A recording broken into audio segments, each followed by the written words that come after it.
come out like you said? A couple of people and have one person. Thomas Robinson did say he was pretty jazzed.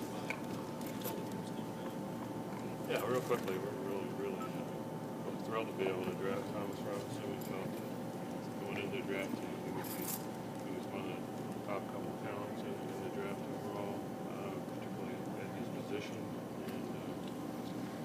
And thought he would, even as of this morning, we're fairly sure that he would be in 5. But that's why the draft is the draft, and we certainly have a need there as far as our depth up front, and he's going to bring a lot of competitive spirit, ferocious rebounder, and has a lot of quickness, a lot of speed, quick feet, and he could be a great addition to the team. Where do you think he was at on your board? Where did you have him going? We had him going to. Any reason why you thought maybe he just fell into your lap? The draft's a draft. I mean, it's you think you have it pretty well lined out, and then decisions get made. And there's always a few changes, but we had a lot of different scenarios laid out depending on what happened in front of us. And of course, everybody knew Davis was going 1, so it really came down to another group of 4, 5, 6 players. Did any of the scenarios include trading down if the players that you had picked at were all taken by the time you had your child? No, to be honest, we didn't really look at that. I mean, the price to do that is generally very, very high. And obviously, we would trade up to get the number 1 pick, but nobody traded up. So it's just a difficult thing to do. How do you think Cousins will adapt to him being down low? Well, I think that I think they'll be a really good complement to each other. He plays with a lot of energy. Obviously, he led the nation in rebounding per minute, and he's continued to improve. I mean, this is the first full year as a starter, and he was even better than he was the year before. So he's like a lot of these players. I mean, he's still growing as a player, but he's a real warrior, and I think that's going to mean a lot to our team. Will this pick have any effect on the free agency of Jason Thompson? No. I mean, we're in a position here of adding to and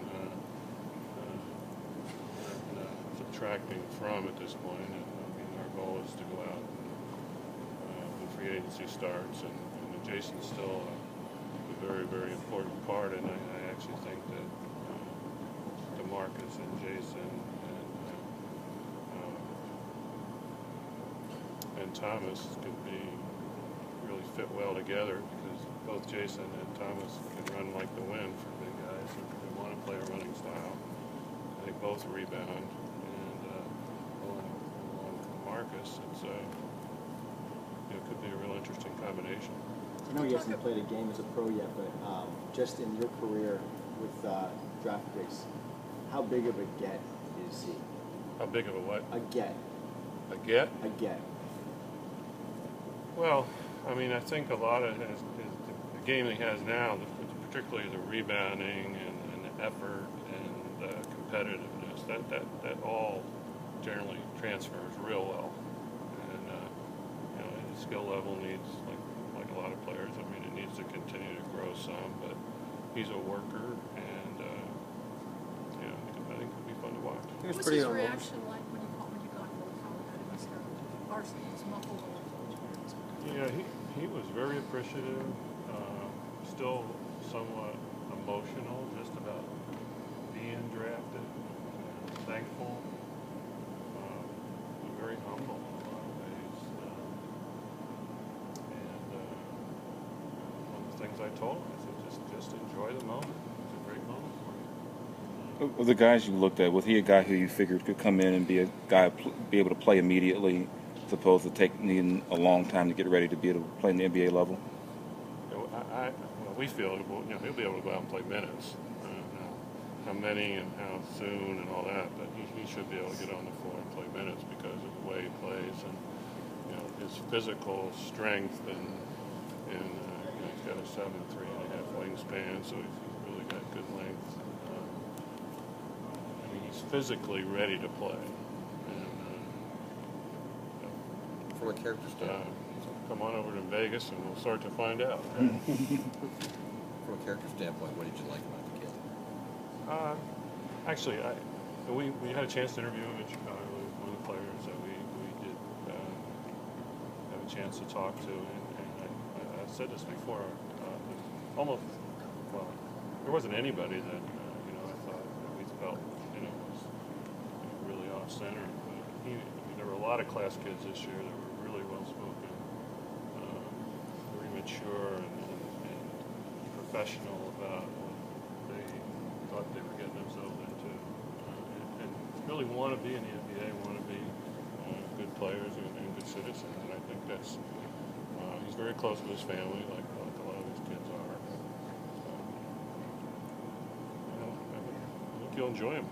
Couple more, and then we have got Coach Smart. Yeah, a lot was made about guys who didn't come out here to work out like Thomas, but he was a guy who was projected to go as high as 2.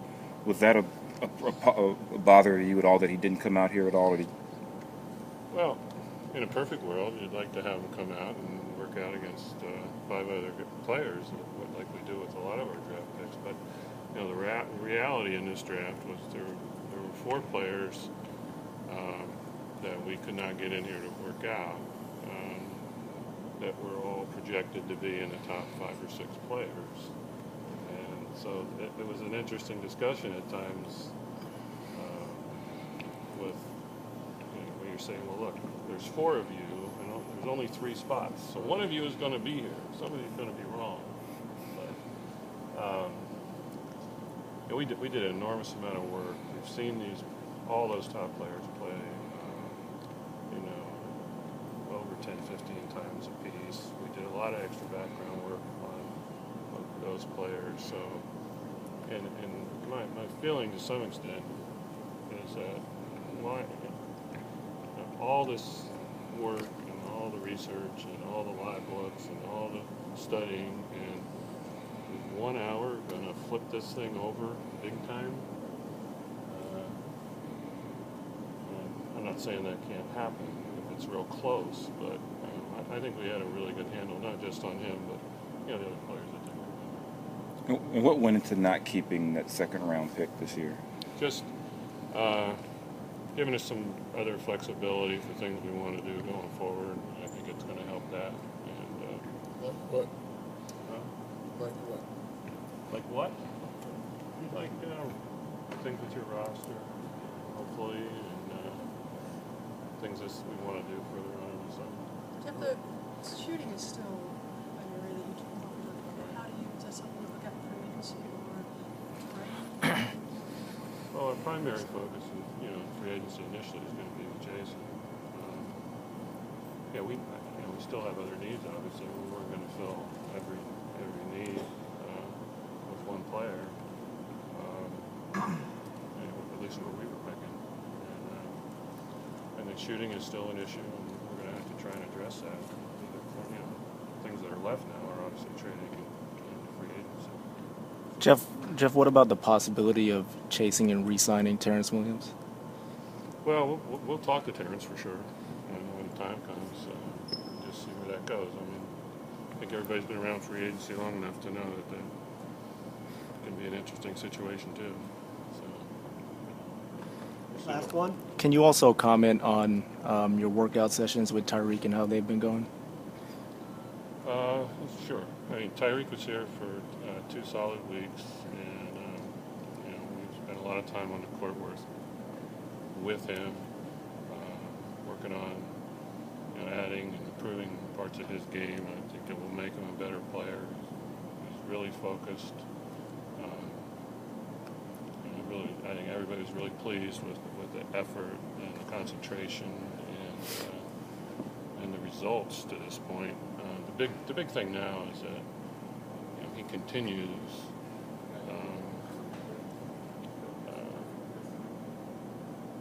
throughout the rest of the summer and into fall camp on a fairly regular basis of maintaining and working like he did the 2 weeks he was here. I was really proud of him, the way he came in here and applied himself. And he has plans to come back here periodically over the summer and work out in various places. But if he can maintain and keep working on the things that we were working on here, I think there'll be some really positive results there.